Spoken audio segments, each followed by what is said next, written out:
Howdy everybody, Steve here, KM9G. Today, this is not a battery review. Let me just get that out of the way in the first place. This is about the Redodo battery that's sitting behind me. We are going to talk about it. Hams love batteries. I love batteries. I'm a ham. I get it. But here's the deal. You have seen people fully charge batteries. We got to get this thing charged up, the Redodo 165 amp hour battery. It's going to take a lot to charge this up, so I have brought out the big guns. This is a 40 amp LifePo 4 charger. I will leave a link for the charger in the description down below for you. Let's get this thing kicking.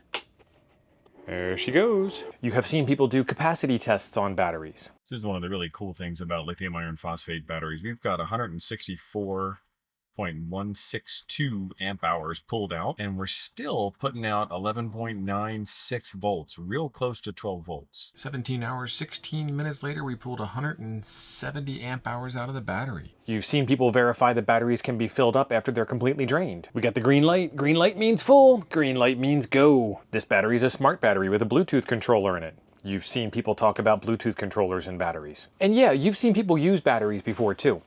But I'm going to try and put all of this together. What we do as hams, what we strive to do as hams, is be available for communication. Some of us. Some of us like to make DX contacts, some of us like to play FTA, some of us like to design software, some of us like to just connect things together, like me. But some of us like to be prepared in case of an emergency. So with this battery, with this capacity, with a 100-watt radio, how long can we do? How long can we be? How long can we get on the air? That's really the good question here. And why would we want to do that? And what are all the points of all of this nonsense? Let's go put a station together. Figure this stuff out together. I got so much ham clutter on my desk, it's ridiculous. So this is a big battery. I'm not going to be carrying this around much. This is going to sit in my RV, or it's going to sit in my car. And maybe I might carry it from the car to the bench. So the battery is going to be just off to the side over there. Okay, that's a little bit better, but it probably looks like your average ham shack. We're gonna need a radio. So I've got the Yaesu FT857D radio. This is gonna get it done for a variety of reasons. This radio is VHF, UHF, and HF, and it is also all mode. So I can do digital stuff with my DigiRig, or I can do voice stuff with my microphone, and I can do it on a variety of frequencies, so very nice stuff. And because I want to be frequency agile, I'm gonna need a tuner. This is the ATU 100 I showed in a previous video, which we're gonna use that same antenna too. And the antennas need coax. And we're gonna need a power cable, and you know how hams love power cables with power poles on them, so I need a power pole adapter to get me over to the battery. So I got a little pigtail jumper lead here with power poles on one side and just enough wire to get me to the M8 terminals on the battery. We got the wind blowing that way, so I actually moved the clamp because the clamp doesn't have clamping force in that direction when it's loaded. It has good clamping force in that direction when it's loaded. There's always something we got to change as hams to make this stuff work out for us. All right, we've got it all wired up. You guys have seen how to wire up radios and batteries and tuners and stuff. I've shown that plenty of times before. Let's turn the tuner on. Turn the radio on. We have no pre-existing tune, and this is a 17-foot whip as I showed you all, so let's go down to something crazy. Let's try this on 7.200. 27 watts out, 6:1 SWR. That's crazy. Put a carrier out, and let's try and tune it up. 4.5:1. It doesn't like this thing at 17 foot. We're gonna have to do some transformers. We're gonna have to move the whip up and down. We're gonna have to do something, or we can just change bands. Let's go to a different band, 14.280. Let's see if anybody's there.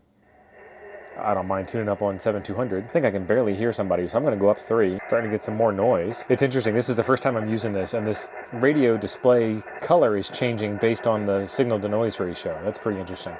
I'm not hearing anybody there, so I'm gonna change this over to the carrier mode. 7.49:1, whoa, 9:1 SWR. Well, there already is some tune settings in there from before. Let's reset that, put some RF through it and tune it. 1.52, can we do better than 1.52:1? 1.53, no, we cannot. And then this antenna is actually interesting because I'm running without a counterpoise. It's attached to a ladder. It's got the coax with a choke on it at the radio side, so I'm not getting RF back into my shack. This is a horribly compromised antenna, but that's kind of part of the mission here is can we make a contact in an emergency situation with stuff that we have on hand. You guys know I took that clamp and put the mirror mount on it. That's what's attached to the top of the ladder, and that's what's resting up against the RV up in the air. It's going to be a little bit of a compromise compared to your traditional 17-foot whip with ground radials and everything else. That's the fun of ham radio. We got to make this stuff work. Let's get back to it. That color change could get a little bit annoying. Okay, so now we need to change mode over to upper sideband where we belong. Hey, let me tell you one thing and then I'll let you go. You tell me one thing. Man, bands are not happy today.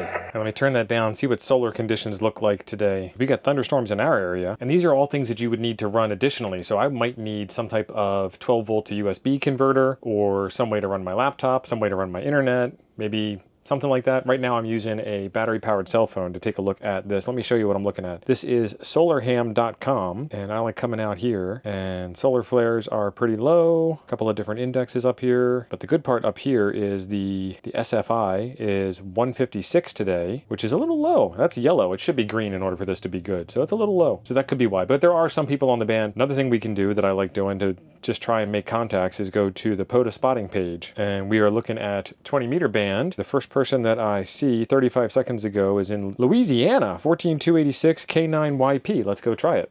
I can't hear him. W4GOG 14218. Not hearing him. 14333. I can hear one side of this conversation.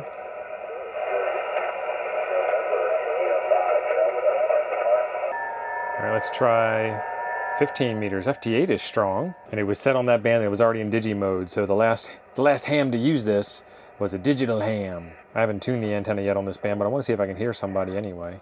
Yep, I can hear him. All right, let's go 3 up to get out of his way. Close enough. Change modes to a carrier mode. Key up, tune it up. 1.26, nice. Let's go back down to 280. Kilo, Mike 9, Golf.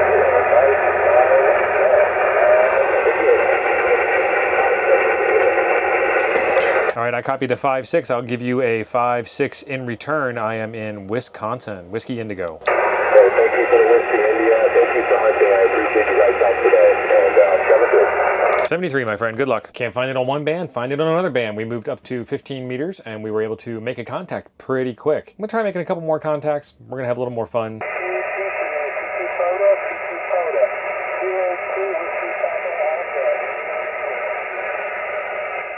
Kilo, Mike 9, Golf.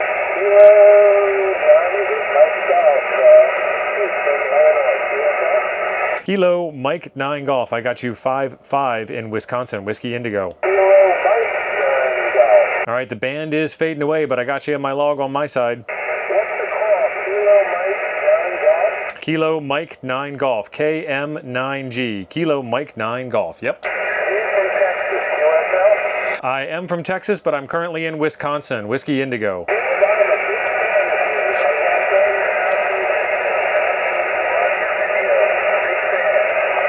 All right, I appreciate it. Thank you. Good luck on your activation. I got both your parks in my log here.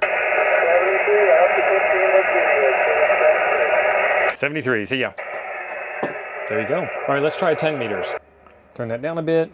Go up to 10.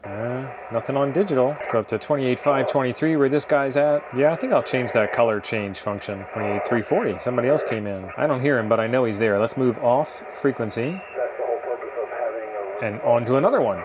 Let's move off of that frequency. Switch it over to a carrier mode. There we go. All right, so see, the battery does its thing, the radio does its thing, the tuner does its thing, the antenna does its thing.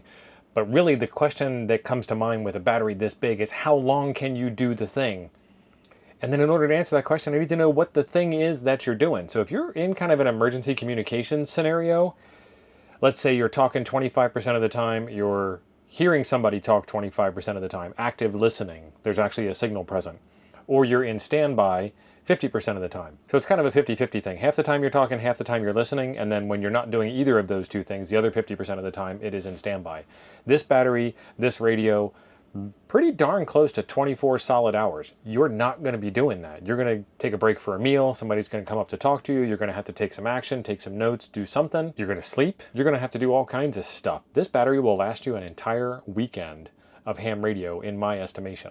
Got to do all the other human being type things while you're out there instead of just running the radio. Now maybe you can take this and hand this off to a friend while he spells you, while he relieves you, then it's only going to last 12 hours. So I have done a video in the past where I've gone over the calculations, where to look in the manual, what numbers to find, how to plug them in. I've got a spreadsheet for it, I got the whole 9 yards. I'll leave that linked up at the top for you. So as I've said on many of the live streams, if you haven't caught the live streams, you're missing out. We have a whole blast just yammering back and forth with each other. Define your mission first. Work backwards from your mission. So if I was really going to prepare with something like this, I grab a solar charge controller. This one does 10 amps into the battery, and it is sub $50. Hard to beat something like this, especially that size. That's crazy. Paired up with a 100-watt solar panel, or even bigger if you got it. But a 100-watt solar panel, a 10-amp charger, that's going to get you an extra day's worth of runtime, maybe 2, depending on how good the sun is there. And oddly enough, after most natural disaster storm type deals, it's usually sunny. Let's take a look at this radio in a practical example with transmitting while we are looking at the battery monitor, because that's pretty cool stuff. We're on 10 meters, we're on sideband. I don't hear nobody there. Let's go to a carrier mode. Let's key up 1.5 to 1. That looks great. All right, now let's take a look at the battery. How many things can I put into place on screen at once here for you? We know nobody's there. We don't really need to be hearing that nonsense. So this battery is 69% charged because I've been playing with it, and we have a power draw of 0 watts coming out, 0 amps coming out. All right, this battery, this radio is drawing nothing on standby. Let's do a key down.